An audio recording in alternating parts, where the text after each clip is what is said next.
O episódio 7 de X-Men 97 mostrou finalmente uma aparição completa do Bastion, mas quem acompanha o canal já sabia que ele tinha aparecido nos episódios 4 na parede do Forge e 5 no baile de Genosha. Só que o que eu descobri agora é que ele apareceu ou foi mencionado em todos os episódios, na verdade. No episódio 1 ele estava na mente do Gyrick, era a criança desenhando a mansão dos X-Men pegando fogo com giz roxo. No episódio 2 ele apareceu nessa reunião da ONU sentado do lado da Val de costas e passou totalmente despercebido. No episódio 3, quando o Sinistro fala nossos planos, ele também estava mencionando o Bastion. No 4 e no 5 já comentei, e no 6 provavelmente é ele quem atira nas costas do Trask, já que o Sinistro aparece na frente dele. Coisa de louco essa série, é detalhe demais e dá pra se perder muito fácil. Falando em detalhes demais, o Bastion ao lado da Val no episódio 2 confirma o envolvimento dela em tudo o que aconteceu. E no primeiro episódio ela aparece com uma roupa que tem exatamente as cores do traje do Bastion, mas invertidas. É um triângulo preto no peito e o resto roxo. Eu também acho que quando o Cable disse ele está vindo no episódio 5, ele não estava falando do Bastion. Até porque o Bastion já estava lá. Se o problema fosse o Bastion, o Cable teria ido direto até ele. O Bastion aparece no baile antes do Cable. Nesse episódio, o Trask fala sobre a OZT e o Senhor Sinistro, o trabalho deles juntos. E depois o Cable fala, o Trask estava errado, o Sinistro está trabalhando para outra pessoa, alguém pior. O Cable literalmente levou um segundo para destruir o Trask Sentinela, que ficou assim por causa da tecnologia do Sinistro e do Bastion. Será que é essa a ameaça tão perigosa? É disso que o Cable tem tanto medo? Claro, as sentinelas causaram um estrago enorme no episódio 5, ali foi uma ameaça bem real. E essas novas sentinelas que eles estão produzindo também devem ser embaçadas. Mas eu ainda sinto que tem outro personagem por trás de tudo, e o Bastion seria só um red herring, uma parada colocada para despistar, tirar o foco do que realmente importa. Porque além do Bastion, tem outro personagem que também apareceu ou pelo menos teve referências em todos os episódios até agora. Exatamente, Wolverine, o Apocalipse. Vale lembrar que o Bastion e o Senhor Sinistros trabalhando juntos também pode ser uma pista disso, já que os dois foram cavaleiros na Era do Apocalipse. Claro, talvez o Apocalipse seja a parada que colocaram pra despistar e o Bastion seja realmente o cara por trás de tudo. Se for isso, parabéns, Boldemaio, você alugou um triplex na minha cabeça com essa série. Mas eu vou começar essa análise propondo uma reflexão. A gente sempre procura respostas nesses episódios, mas será que a gente tá fazendo as perguntas que tem que ser feitas? Por exemplo, será que faz sentido essa que tá com os X-Men ser a Jean verdadeira? No episódio 8 da segunda temporada, a Jean Grey entra na mente do Cable e ele deixa. Ele não fala absolutamente nada. Agora a Jean entra na mente dele e ele fala, sai da minha cabeça, você não é ela. Por que ele deixou a Jean entrar na mente dele antes e não deixou agora? Esse mesmo episódio do desenho clássico, pela reação da Jean, dava a entender que, diferentemente das HQs, nesse universo a Jean Grey era a mãe do Cable. Inclusive ele também demonstra isso nesse episódio, dizendo que dentre todos os X-Men ele já conhecia Scott e Jean Grey, só os dois.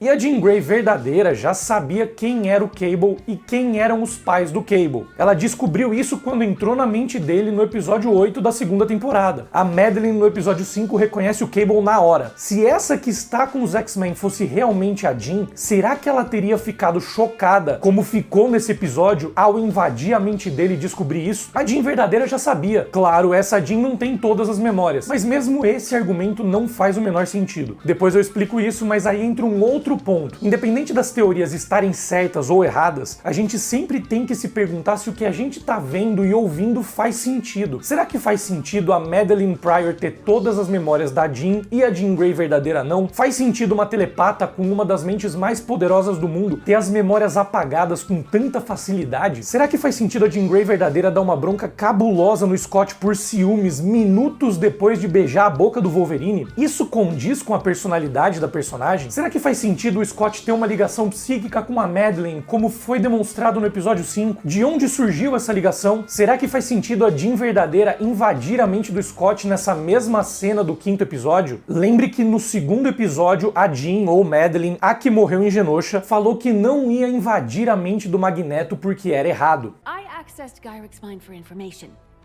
Using my powers to assess honesty is another matter. É o mesmo motivo pelo qual ela não invadiu a mente do Fera quando ele acusou ela de ser um clone. Quando o Fera revelou quem era a Jean verdadeira e quem era falsa, os dois discutiram. Porque a gente simplesmente tomou o que o Fera disse como verdade, sem questionar quem estava fazendo mais sentido ali. A Jean entrou na mente da outra Jean, não para ver se ela estava sendo sincera, o que ela acha errado, mas para buscar informações, entender o que estava rolando, como fez com Gyrick no primeiro episódio. Ela estava entrando na mente de uma desconhecida com a mesma aparência e voz dela e que estava desmaiada, e fez isso para tentar entender essa situação. Nessa cena nós temos um cientista falando que os exames constataram que ela era o clone. Não tinha nenhum outro cientista ali para verificar os resultados desse exame. Do outro lado, uma telepata que viu na mente daquela pessoa que estava deitada que a consciência dela parecia ter nascido no dia anterior e que ela não tinha memórias, só fragmentos e imagens. Também não tinha outro telepata para verificar essa informação. A Jean diz que o exame poderia ter sido manipulado por alguém com más intenções. O Magneto até fala pro Fera refazer o exame e a Jean quebra o frasco. Isso faz ela parecer culpada, sem dúvida. Mas ela estava furiosa porque os próprios amigos não acreditavam nela. E mesmo se o Fera refizesse o exame, como eu disse, não tinha outra pessoa para verificar cientificamente que o que ele estava falando era verdade. Não ia adiantar nada. Um dos dois ali mentiu com certeza. Ou a ciência estava certa ou a telepatia. Ou ela nasceu ontem ou tem a idade apropriada. Era a palavra dele contra a palavra dela. E como a gente descobre quem tá mentindo? Pra mim, uma pista legal é que a Jean dá uma informação exata. A consciência nasceu um dia atrás. O Fera não. Todas as informações dele são genéricas. Ele diz que a outra tem a idade apropriada, mas não fala a idade exata. A Jean parece não ter a mesma idade, parece ser mais jovem, mas ele também não fornece nenhuma informação sobre quando ela teria nascido. Quem parece estar mais certo nessa situação? A ciência é sempre pautada na precisão e exatidão das informações. Um cientista falando de forma genérica já é suspeito. Aí tem o fato que o Fera mentiu no mesmo episódio quando disse que não existia cura para o vírus que infectou o Cable. A cura existe nesse universo, nessa linha do tempo, e o próprio Fera foi um dos responsáveis por desenvolver, usando o sangue do Wolverine, também no episódio 8 da segunda temporada. Isso aqui é um fato. Ou o Fera mentiu, ou é um furo gigante e óbvio no roteiro dessa série. Assistindo a série, vendo toda a atenção aos detalhes que eles tiveram até agora, será que faz sentido ter um furo tão grande e óbvio? Ainda mais um que foi explicado em um episódio crucial, que serviu como base para a maior parte dessa história do Cable. E por que eu tô falando tudo isso? Porque na minha visão, essa frase do Cable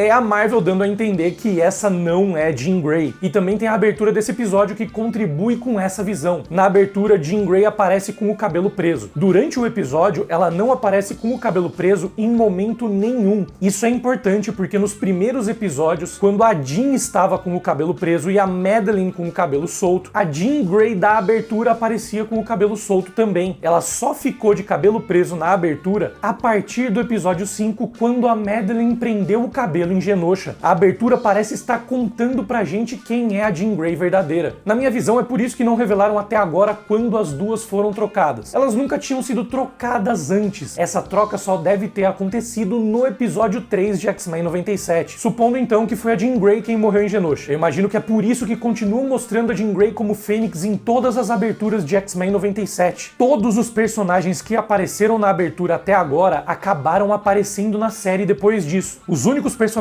que apareceram na abertura, mas não apareceram ainda no desenho, só tiveram menções e easter eggs, são Fênix e o Apocalipse. E os dois devem aparecer, como eu venho falando. Eu só tô seguindo a lógica do desenho, usando como base tudo o que aconteceu até agora. E pra não confundir ninguém, eu ainda vou continuar chamando a que está com os X-Men de Jean e a que estava em Genosha de Madelyne nesse vídeo. Dessa vez a vampira faz o Previously on X-Men, seguindo a linha de todos os episódios de X-Men 97. Sempre é o personagem que mais vai ter destaque, que narra o que aconteceu antes. E esse é o primeiro episódio que não tem nenhuma cena nova na abertura. Todas já apareceram nos episódios anteriores e eu já expliquei nas outras análises. Não tem muito o que falar, só uma menção honrosa pro beijo da Vampira e do Gambit, que dessa vez está sincronizado com a nota aguda da música da abertura, mostrando a importância do relacionamento dos dois para a história desse episódio.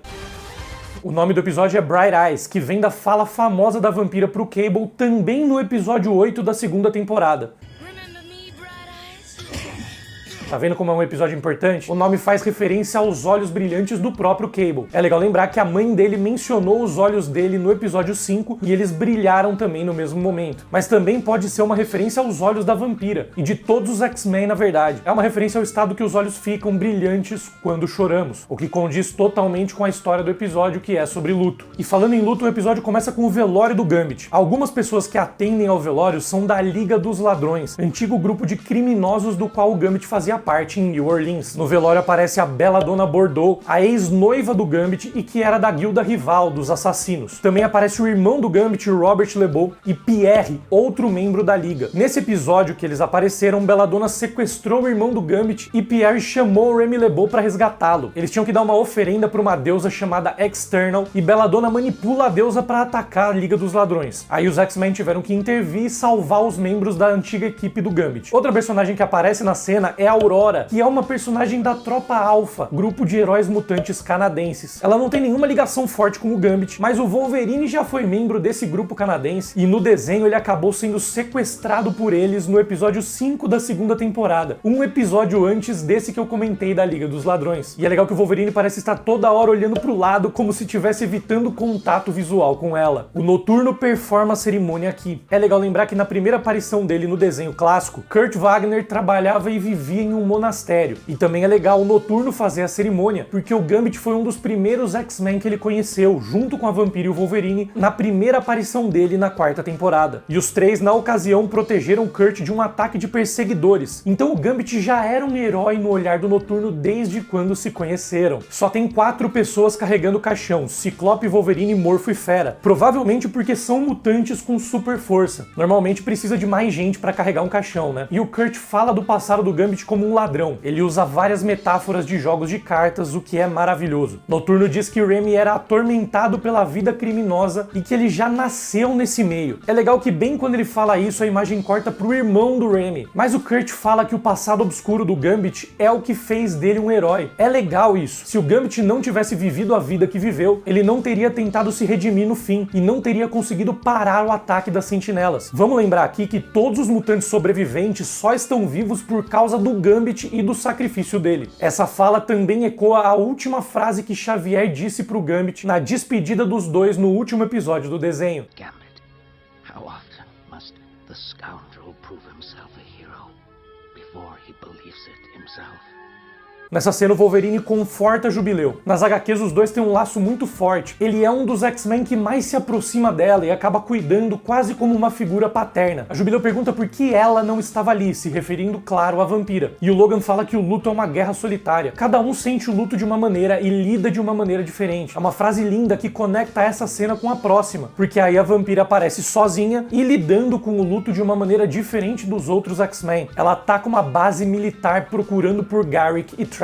O nome desse forte é Fort Ballard, que é um easter egg do nome de um dos roteiristas desse episódio, J.B. Ballard. O episódio foi escrito por ele e Charlie Feldman. Nessa cena, quando a vampira ataca e destrói todo o exército, tem uma imagem focada no pé dela, dando uma espécie de chute voador para baixo. Esse é um golpe clássico dela em Marvel vs Capcom, mais uma referência aos games da época. Depois a vampira invade a sala de comando onde estava o general Thaddeus Thunderbolt Ross. O dublador em inglês é o mesmo dublador do personagem em What If, e é uma voz muito parecida com a do William Hurt, que interpretou o personagem no MCU e infelizmente faleceu em 2022. E pra quem não sabe, nas HQs, o Ross se torna o Hulk vermelho. Nessa cena, ele fica sendo iluminado com luzes vermelhas da base várias vezes, o que pode indicar que o Hulk vermelho talvez apareça no desenho. O Hulk vermelho é um personagem que também aparece bastante, junto com o Capitão América, na saga Vingadores vs X-Men das HQs. Também é bom lembrar que o Thunderbolt Ross vai voltar ao MCU em Capitão América 4, interpretado agora por Harrison Ford. E o Ross nessa cena menciona o Hulk. No desenho clássico apareceu uma versão robô do Hulk lutando contra o Juggernaut na Sala de Perigo, no primeiro episódio da quarta temporada. Legal lembrar que esse desenho se passa na mesma realidade do desenho do Homem-Aranha. Rolou até um crossover quando os X-Men apareceram na animação do Cabeça de Teia. Além disso, o Capitão América já apareceu na quinta temporada de X-Men. Os personagens da Marvel todos existem nesse universo também. Além do Hulk e Cap, que mencionei agora, no desenho clássico dos X-Men tiveram aparições rápidas rápidas ou easter eggs de vários personagens, como por exemplo Doutor Estranho, Thor, Vigia, Pantera Negra, Justiceiro, Deadpool, até o Howard o Pato apareceu na camiseta do Fera em um episódio. Enquanto a vampira tá indo pra cima chutando portas, o Ciclope tá tentando fazer o trabalho diplomático, resolvendo na resenha com o presidente Robert Kelly. Ele mesmo, aquele que era senador e que quase foi morto em Dias de um Futuro Esquecido. Esse trabalho diplomático do Scott também foi mostrado no episódio 4, quando o Ciclope e Jean perderam o aniversário da Jubileu porque estavam na ONU. Nessa cena, o Ciclope aparece usando o óculos vermelho famoso dele com o visor do traje de herói pendurado no pescoço. Foi exatamente assim que esse traje foi representado quando apareceu pela primeira vez nas HQs, quando Jim Lee desenhou X-Men Volume 2 número 1 em 1991 e atualizou os visuais dos personagens. Aliás, X-Men Volume 2 número 1 está no Guinness como a HQ mais vendida de todos os tempos, com 8 milhões de cópias. O Robert Kelly era um senador anti-mutante na primeira temporada. Depois que os X-Men salvaram a vida dele, ele mudou de lado e virou presidente com uma campanha pró-mutantes. O primeiro ato dele quando assumiu o cargo, inclusive, foi perdoar o Fera e tirar ele da cadeia depois de praticamente uma temporada inteira preso. Mas agora ele parece ter receio de ser visto por eleitores ajudando os mutantes, mesmo tendo ajudado no passado e tendo sido eleito por isso. E o presidente Kelly também menciona que outro candidato menos bondoso com a raça mutante poderia acabar indo parar na presidência. Isso pode ser uma referência a Graydon Creed Jr., que era o líder dos Amigos da Humanidade e nas HQs se candidatou à presidência na época do arco Operação Tolerância Zero, mas acabou sendo assassinado. Daqui a pouco eu falo mais sobre isso. O reflexo do Kelly aparece no óculos do Ciclope, mostrando o que estava acontecendo através do olhar do Scott. Além disso, os óculos também refletem as notícias de Genosha. E durante a conversa, Kelly usa o termo ótica desfavorável enquanto aparece refletido nos óculos do Ciclope. Nas telas que aparecem nessa cena tem notícias do UFC News, canal da Trish Tube, que apareceu em vários episódios, e também do WHIH, um canal fictício que já apareceu algumas vezes no MCU. WHIH 6 também apareceu no primeiro episódio de X-Men 97, mostrando que é uma rede de canais com pelo menos 6. E eu já expliquei esse canal na análise dos primeiros episódios. Uma das notícias mostra uma imagem muito triste de uma mutante em luto na frente da cabeça da estátua do Magneto. E o Scott menciona que Val Cooper não foi encontrada. Como eu falei no começo do vídeo, com certeza ela tá envolvida no ataque. Revendo o episódio 5 atrás de mais pistas, eu percebi que ela parecia estar tentando reunir os membros do Conselho Interino de Mutantes antes do ataque, talvez para eles se tornarem alvos mais fáceis. E todos os membros do Conselho morreram, menos o Magneto e a Emma Frost. Magneto, o Bastion claramente não queria que morresse, ele queria usar ele. E a Emma só sobreviveu por causa da forma de diamante, um poder novo que eles provavelmente desconheciam. Depois ela estava aparentemente orientando mutantes direto para a linha de fogo. Vários morrem ao lado dela e ela aparentemente não é atacada. No episódio 1 foi ela quem prendeu o Trask e a equipe dela que era responsável por desmontar o molde mestre, como eu comentei na análise passada. Como ela vazou sem ninguém perceber no meio daquele mar de gente? Com certeza com a ajuda do Bastion, que também tirou o Magneto de lá sem ninguém perceber. Mas essa fuga também pode ser uma pista de que ela é a Mística. Usando o poder de metamorfose, ela poderia facilmente escapar sem ser notada. Também é importante lembrar que na foto da parede do Forge no episódio 4, o outro personagem que aparece é o Dr. Adler, que era a aparência que a Mística estava usando quando trabalhava pro Apocalipse na primeira temporada. Lembrando também que o episódio 6 revelou o Senhor Sinistro como a mente por trás do ataque de Genosha, e o 7 já desmentiu dizendo que era o Bastion, então nada tá confirmado ainda. Jean aparece nessa cena de cabelo solto, assim como no episódio inteiro. Scott fala que o Magneto previu que aquilo ia acontecer e tinha avisado. Isso é mais uma pista, assim como no episódio passado, de que o Ciclope deve passar por um desenvolvimento parecido com o das HQs, quando ele começa a se desprender da linha de pensamento do Xavier de coexistência e começa a liderar uma nova nação mutante chamada Utopia, depois da destruição de Genosha. É bem nessa época que rola Vingadores vs X-Men nas HQs, quando os mutantes estavam vivendo em Utopia e eram liderados por Scott. E ele solta essa frase aqui: They need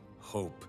Isso pode ser uma referência a Hope Summers, filha adotiva do Cable, que é a principal personagem da história de Vingadores vs X-Men. Lembrando que a Hope é a primeira mutante a nascer depois do Dia M, quando a Feiticeira Escarlate praticamente fez os mutantes serem extintos em Dinastia M. Enquanto isso, a vampira segue na caça e chega em um lugar cheio de neve, onde ela encontra uma moto bem conhecida da galera. A placa da moto, AVN A10, é uma referência a Avengers Annual número 10, a primeira aparição da vampira nas HQs. Depois, o escudo mais famoso do mundo também aparece nos pés dela. O Capitão América já tinha aparecido, como comentei, na 5ª temporada, no episódio 7, que mostra um flashback da Segunda Guerra Mundial. Nessa história, Steve Rogers e Wolverine enfrentam o Caveira Vermelha para salvar um agente secreto que estava infiltrado na Hydra. Mas é legal aqui que o Cap menciona o time dele, claro, fazendo referência aos Vingadores. Com o Ross e o Cap aparecendo, talvez Vingadores vs X-Men venha mais cedo do que imaginamos. Quem sabe já na segunda temporada. O dublador do Capitão América aqui, no original em inglês, também é o mesmo que dubla ele em What If. Cap e Vampira descobrem um elevador e vão para uma espécie de laboratório subterrâneo, o que lembra muito da cena de Steve e Natasha encontrando o laboratório de Arnim Zola em Camp Lehigh, no filme Capitão América, o Soldado Invernal. Steve Rogers liga tudo dentro do laboratório, mexendo num rádio e colocando ele em uma frequência específica. É um detalhe interessante que aparece depois no episódio. Eu também vou falar mais sobre isso. E essa sigla que aparece nos computadores, OZT, e depois aparece em outros momentos do episódio também, significa Operation Zero Tolerance, que é o nome original da saga Operação Tolerância Zero nas HQs da década de 90, que tem o próprio Bastion como grande vilão. E a Vampira demonstra um certo ressentimento com Cap por ser muito burocrático e se recusar a ajudar de início. Esse é um dos motivos do começo da treta de Vingadores vs X-Men. Ciclope critica os Vingadores por nunca ajudarem os mutantes nos momentos em que estavam sendo caçados, como em Dinastia M ou Genosha. Como a Vampira tá pistola com o Cap, ela resolve jogar o frisbee dele pra longe. Ainda bem que o Capitão América tá de moto pra buscar o escudo, porque esse foi bem longe mesmo. Enquanto isso, os X-Men estavam em Genosha pra procurar por mais sobreviventes. Isso também segue a linha de E de extinção, quando Fera e Jean foram dois dos encarregados de procurar por qualquer mutante que tivesse sobrevivido ao massacre na ilha. E tem muitos personagens que aparecem em Genosha entre os sobreviventes, ou ajudando com o resgate. Claro, bora fazer uma lista como sempre. Primeiro dá pra ver vários mutates da Terra Selvagem, que foram experimentos do Magneto no passado e apareceram na segunda temporada do desenho clássico. Tem o Brainchild, esse cabeçudo, Anfíbios, o que parece um sapo gigante, Bárbaros, esse que tem 4 braços e provavelmente era o melhor cliente da loja que apareceu no episódio 5, que vendia roupas com 4 mangas. Também tem o Lupo, esse peludo com orelhas de cachorro. Além dos mutates da Terra Selvagem, também aparece atrás deles o Mímico, Calvin Rankin, um vilão dos X-Men das primeiras HQs. Ele também aparece no arco O Valor de um Homem da 4ª temporada, uma saga importante que eu vou comentar mais pra frente no vídeo. Também dá pra ver o Blob, Fred Dukes, que é membro da Irmandade nas HQs e que tinha aparecido pela primeira vez no desenho justamente em Genosha como um escravo na primeira temporada. Outra que aparece distribuindo comida é Angel Salvadori, aquela mutante com asas de X-Men primeira classe. Os que já apareceram no episódio 5 eu não vou repetir pro vídeo não ficar muito longo, mas também teve uma aparição que não rolou no outro episódio de um membro da X-Factor, outro personagem da equipe que tinha aparecido na parede do Forge no episódio 4 e também no episódio 11 da terceira temporada é o Guido. Ele é visto aqui conversando com Jubileu e Mancha Solar e fala pra eles que uma guerra está vindo. Essa reunião dos três nessa cena também não é por acaso, é mais um easter egg da Era de Apocalipse. Na Terra 295, Mancha Solar, Jubileu e Guido faziam parte da mesma equipe, os Externals, uma equipe que era liderada por Gambit. Nessa cena a gente vê mais uma vez um dos motivos pelos quais Roberto da Costa nunca tinha contado pros pais que era um mutante. Ele fala pra Jubileu: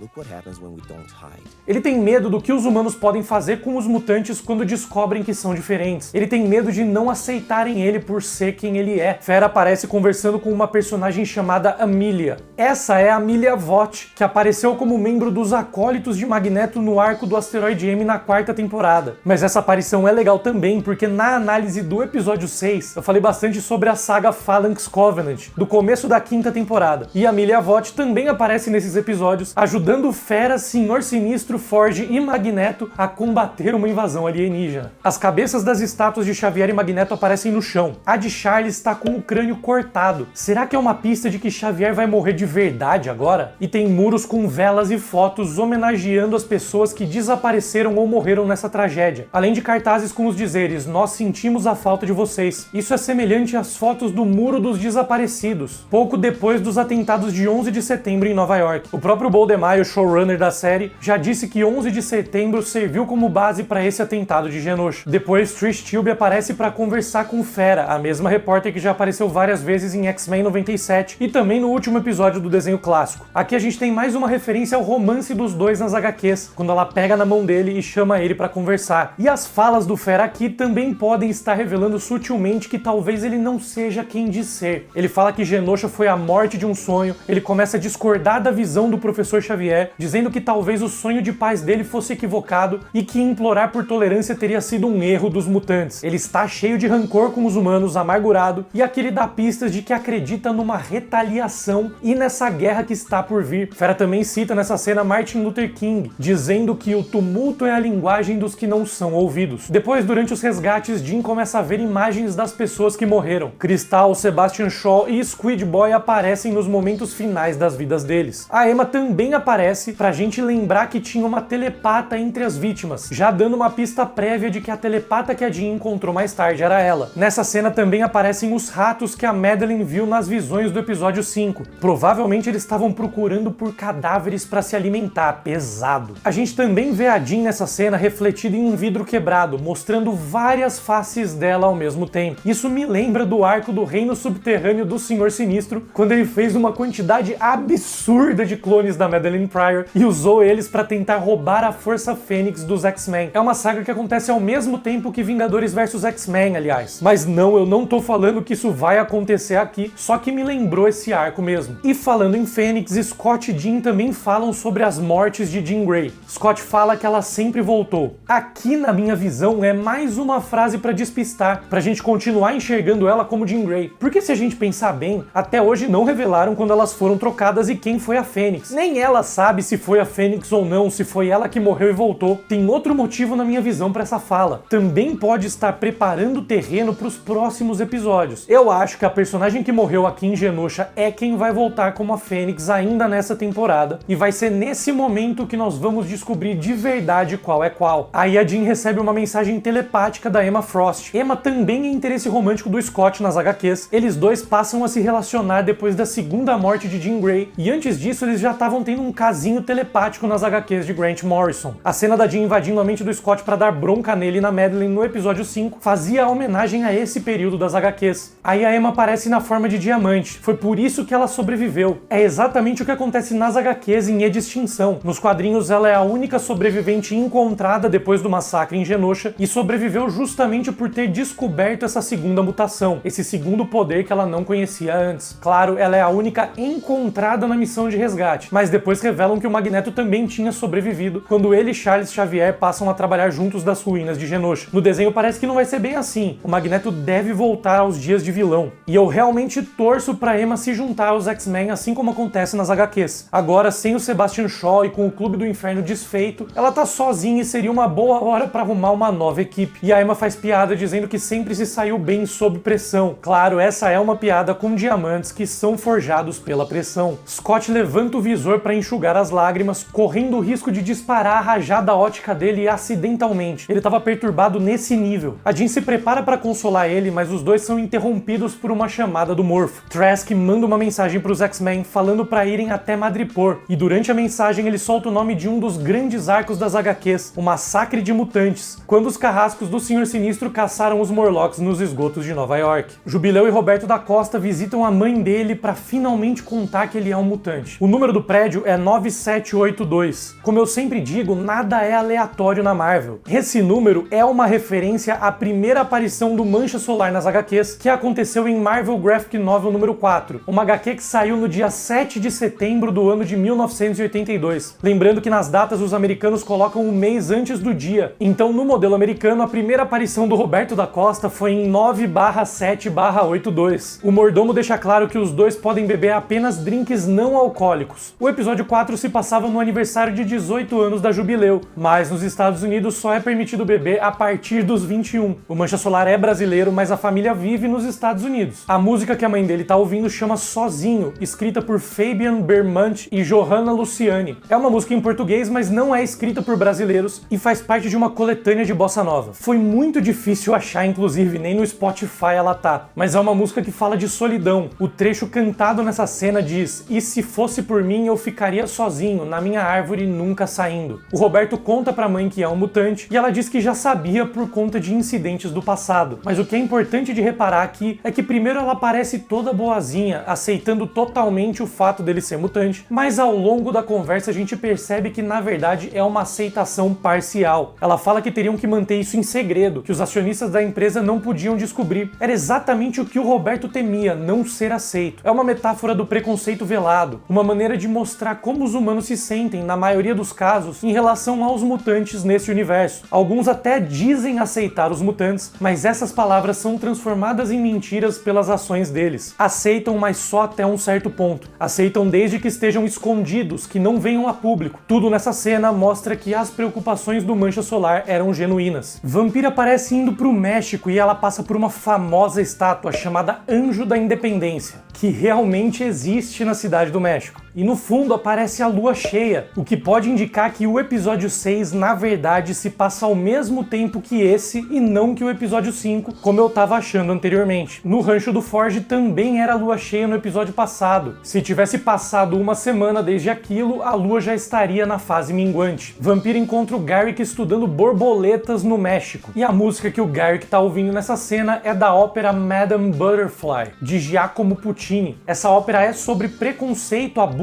de poder, sobre mentiras e manipulações. O grande vilão desse musical, chamado Franklin Pinkerton, é do exército americano, é um personagem mentiroso, manipulador e preconceituoso. Essencialmente, o Garrick é esse personagem. Quando ela toca no rosto do Garrick, ela vê imagens do Bastion e do Nimrod. Os olhos dela brilham, fazendo alusão ao título do episódio. Esse brilho também é sincronizado com o agudo da cantora da ópera. E o Garrick dá um grito agudo logo antes, quase chegando na mesma nota da cantora.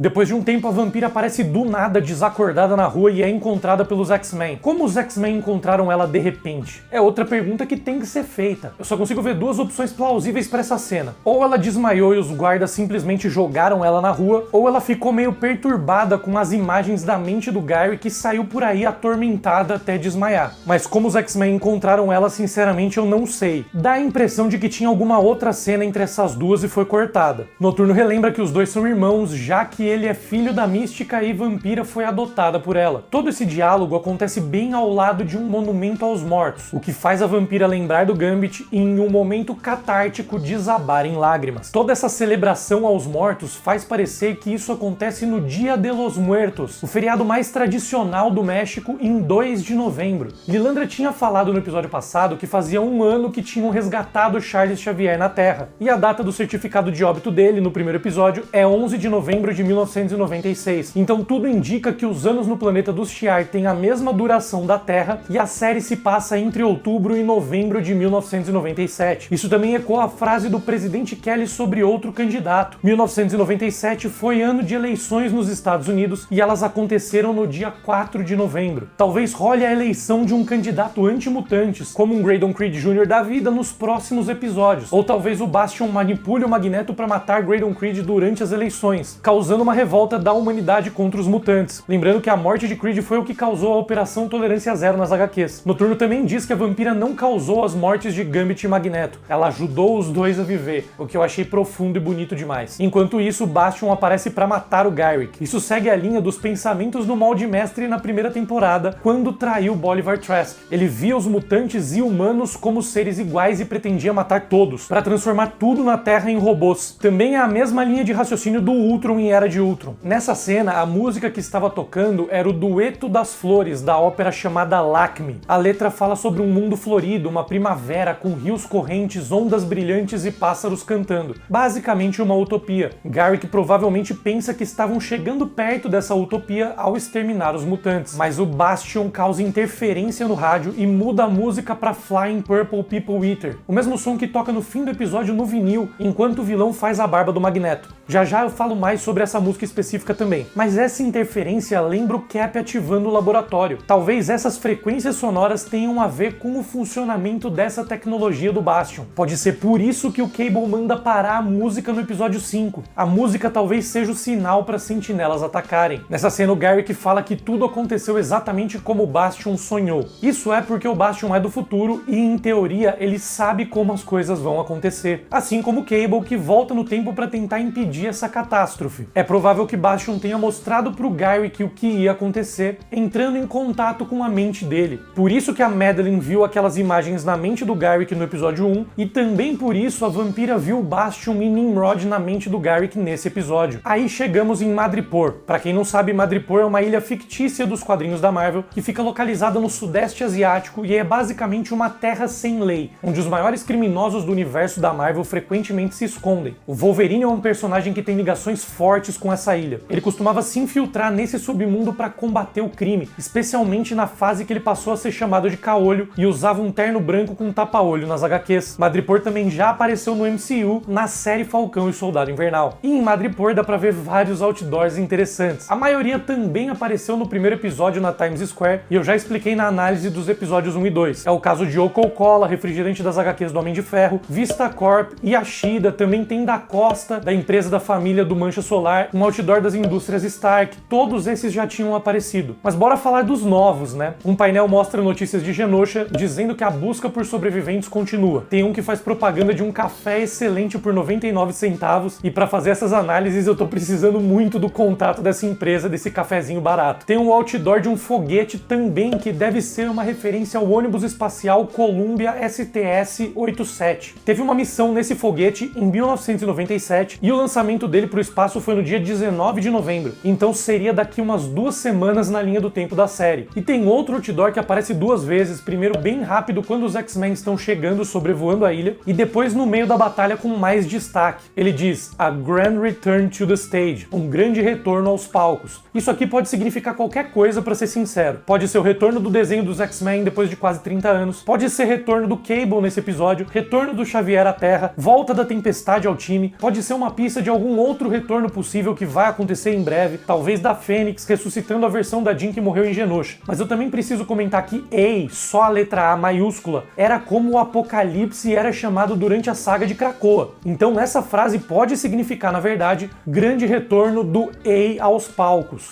Os seguranças do prédio do Trask usam bonés com a palavra Horizon. Isso é uma referência à Horizon Labs, empresa das HQs do Homem-Aranha, onde o Peter Parker chegou a trabalhar como cientista, e é a empresa que fazia as armaduras do amigão da vizinhança. E a Horizon Labs fica bem no meio de 2 outras empresas, Roxxon e Hammer. Hammer é aquela mesma, a empresa de Justin Hammer, aquele vilão de Homem de Ferro 2. A Roxxon também é uma empresa muito presente no universo Marvel, que também trabalha com armas e, na verdade, virtualmente trabalham em tudo que é área. A Horizon Labs aparece do lado da Roxxon e da Hammer de propósito. Esse quarteirão deve ser o lugar onde mais se produzem armas no mundo nesse desenho, o que condiz com Madripoor, uma ilha de criminosos. E para acessarem o laboratório secreto, o Morpho pega uma lata de refrigerante verde. Esse refri é o Pingo Doce, um refrigerante brasileiro fictício que apareceu no Incrível Hulk do Edward Norton. E é legal que na lata tem umas manchas vermelhas parecendo sangue, um easter egg muito bacana de quando o próprio Bruce Banner acabou infectando uma dessas garrafas com o sangue dele no filme. Os X-Men chegam em um laboratório secreto onde Trask estava produzindo sentinelas em massa. O nome do prédio, ou pelo menos da localização do prédio que o Trask menciona mais cedo, é UN Peace Legion. Isso dá a entender que teria uma ala obscura da própria ONU financiando esse projeto, e o extermínio de mutantes em Genosha era visto por esse grupo obscuro como um projeto de paz. Os vilões da história acreditam em produzir armas, as sentinelas, em nome da paz. Lembrando que foi na ONU que rolou o julgamento do Magneto do episódio 2, e também foi a própria ONU que aceitou Genosha no episódio 4. Parece que eles estão jogando os 2 lados do jogo, o de acusar mutantes e também o de aceitar. Talvez existam 2 facções mesmo indo em direções opostas. A facção que vai contra os mutantes deve ser liderada por Val Cooper, que capturou o Magneto, e deve estar agindo secretamente, claro, sob a influência de Bastion. Ou talvez seja bem mais grave. Pode ser que eles só tenham reconhecido Genosha como uma nação integrante da ONU para dar uma falsa sensação de segurança para os mutantes, fazendo mais membros da raça mudarem para a ilha e se tornarem presas fáceis para o ataque do molde mestre do episódio 5. No sistema de som do laboratório com volume baixo tem o Trask falando. Ele menciona o modelo Mark I, que seria o modelo das primeiras sentinelas que apareceram em 1965 na HQ X-Men número 14. Então ele tá ouvindo um áudio dele próprio no passado, no começo do programa das sentinelas, como se ele estivesse se martirizando e sentindo a culpa, se punindo por tudo o que aconteceu desde então. Ele também fala nesse áudio: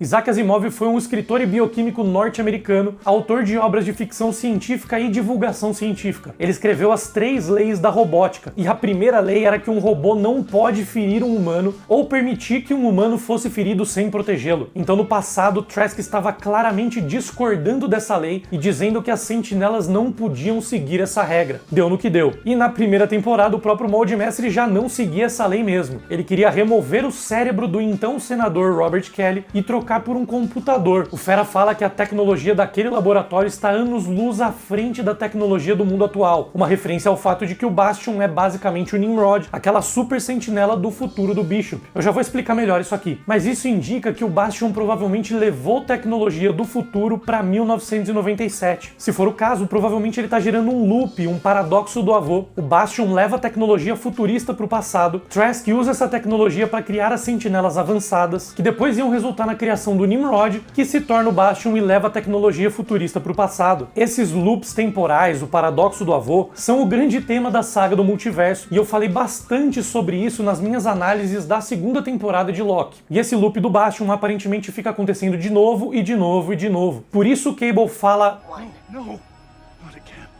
Ele também parece estar preso em um loop tentando evitar tudo isso. Morpho chama o Trask de Poor Man's Oppenheimer. Essa expressão em inglês, Poor Man's, significa uma versão pior ou mais barata no mau sentido. E o Oppenheimer, claro, é o criador da bomba atômica. Ele compara então o estrago causado por sentinelas em Genosha ao estrago causado por bombas atômicas como as de Hiroshima e Nagasaki. É legal lembrar que no MCU foi estabelecido que os avanços tecnológicos proporcionados por Phastos, membro dos Eternos, foram responsáveis pela criação da bomba atômica. Ele se sentia culpado pela bomba de Hiroshima da mesma maneira que Trask se sente culpado por Genosha. E tem mais um paralelo legal nessa fala do Morph. Chamando Trask de Oppenheimer, é como se essa cena dos X-Men contra Trask fosse uma batalha do pai da bomba atômica contra os filhos do átomo. E o Trask até meio que concorda, parafraseando uma frase do próprio Oppenheimer. Now I am become dead.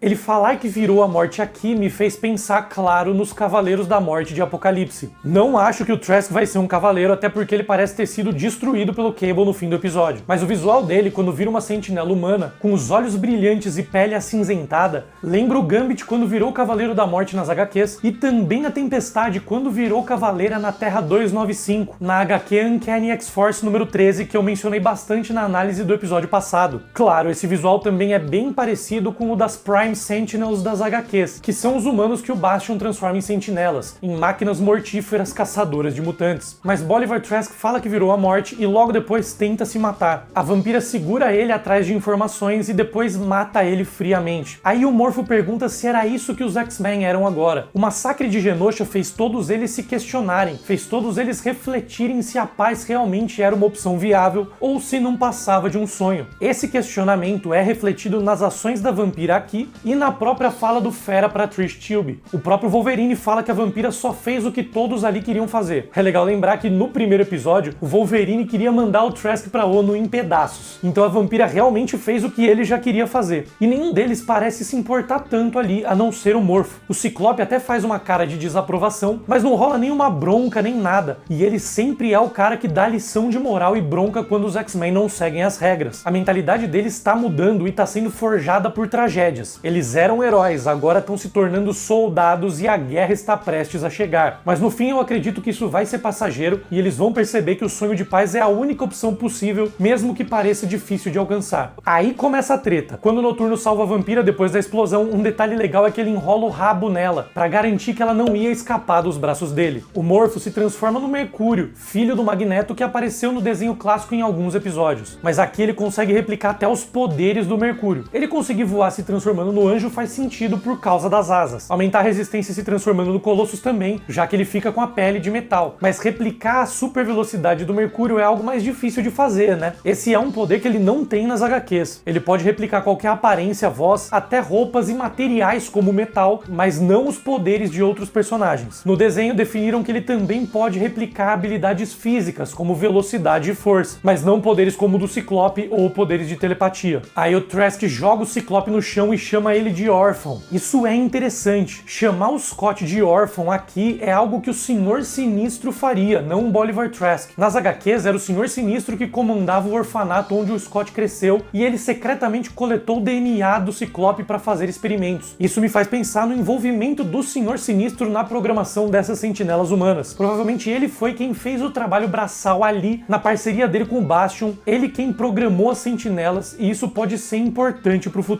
E mais um comentário rápido para seguir no tema da minha paranoia vendo maldade em tudo, igual na análise passada. Na cena que o Morpho se transforma no Mercúrio, o Fera parece muito esquisito aqui. Eu também senti uma vibe bem maldosa nessa imagem. Aí o Cable aparece e toca a clássica música tema dele, que é a mesma desde a primeira temporada do desenho. Ele desativa o Trask Sentinela em segundos, como eu comentei, com a maior facilidade. O Ciclope descobre que o Cable é o filho dele, Nathan. Assim como nos quadrinhos, o Cable parece não estar nem aí pro fato do Scott ser pai dele. Mas provavelmente no desenho, ele não trata o pai tão bem assim, mas tem carinho pela mãe, porque ela deixou uma mensagem telepática pra ele e o Scott nem chegou a se despedir. Talvez ele se sinta abandonado pelo pai, o que é curioso, já que o Scott ficou pistola quando decidiram levar o Cable pro futuro, justamente porque não queria abandonar o filho. Mas ele estava tão atormentado nessa cena que ele disse que não ia abandonar o Nathan e logo em seguida abandonou o Nathan. Ele não estava nem conseguindo raciocinar. A cena que a Jean vê na mente do Cable é a mesma que faz menção ao nome do episódio, da Madelyne falando sobre os olhos dele. Ela fala: "No, all along, it can't be." A única coisa que faz sentido aqui é que ela esteja percebendo que não é nem nunca foi a Jean Grey verdadeira. Pensa comigo, mesmo com a justificativa de que ela não tem todas as memórias do passado, essa versão da Jean também sabia que o Cable não era filho dela. Ela viu o Nathan ser mandado pro futuro. Ela tava lá no episódio 3, não dá pra culpar a memória. Ah, mas ela descobriu que o Cable era o Nathan, não que não era filho dela. Faz sentido então ela ficar chocada desse jeito? Justamente, nem é o filho dela. Que muda? E repara na cara do Fera nessa cena. Pra mim é cara de tô ferrado, o Cable chegou e vai revelar meu segredo. Olha como ele olha pra Jean. O Wolverine não muda a expressão, o Morpho também não, o Fera sim. O Scott só vira pra trás, mas não muda a expressão também. Um detalhe legal dessa cena também é ver que os olhos brilhantes do Cable são refletidos nos olhos brilhantes do visor do Scott. E é aqui que rola a frase do Cable também, dizendo que o Trask estava errado e Sinistro está trabalhando pra outra pessoa, alguém pior, que eu já comentei no começo do vídeo. Aí a história usa o brilho do olho do Cable pra cortar pro brilho das telas do laboratório, onde vemos o Senhor Sinistro reunido com o Bastion. O Bastion menciona que os vilões estavam falhando desde 1992, uma referência legal porque o desenho clássico estreou em 92. E o Senhor Sinistro responde que o Bastion era um desses vilões também. O Bastion não apareceu no desenho clássico em nenhum momento. Ele nem existia, na verdade. O personagem foi criado em 1996, quando a última temporada já estava em processo de pós-produção. Muito provavelmente isso é uma referência ao Nimrod ou Molde Mestre, que também enfrentaram os X-Men no desenho clássico. Bastion é uma combinação do Nimrod e do Molde Mestre, que passou por um portal chamado Siege Perilous e assumiu forma humana. Resumindo, ele é a máquina definitiva de extermínio de mutantes, uma combinação da sentinela mais poderosa que existe com o Molde Mestre em um corpo humano. Mas talvez na série ele tenha se formado no corpo de alguém específico, igual o Apocalipse fez ao usar o corpo de Fabian Cortez na 5ª temporada para escapar da prisão astral. Talvez o Sinistro esteja falando de outro vilão que já enfrentou os X-Men no passado. É mais provável que seja só uma referência ao Nimrod e o Molde Mestre mesmo, mas eu também vou dar opções de qual corpo poderia ser. A primeira opção pra mim é Trevor Fitzroy. Ele tenta matar Xavier no arco O Valor de um Homem que aparece na abertura. Nesse arco ele trabalhava pro Molde Mestre e viajou no tempo pra matar Xavier junto com Nimrod. Outra opção poderia ser o próprio Graydon Creed Jr., que era líder dos Amigos da Humanidade e foi aliado do Bastion nas HQs durante a saga Operação Tolerância Zero. Isso poderia explicar a aparição dos Amigos da Humanidade no começo da série em posse de tecnologia das Sentinelas. Das duas opções, eu acho a menos improvável ele estar usando o corpo de Trevor Fitzroy. Voltando para a história, Nathaniel Essex também repreende o ataque a Genosha, dizendo que o Bastion devia ter esperado até que eles estivessem todos juntos para atacar. Então é mais uma pista de que os dois não estão trabalhando sozinhos. Pode ser só Sinistro, Bastion e Val Cooper, mas...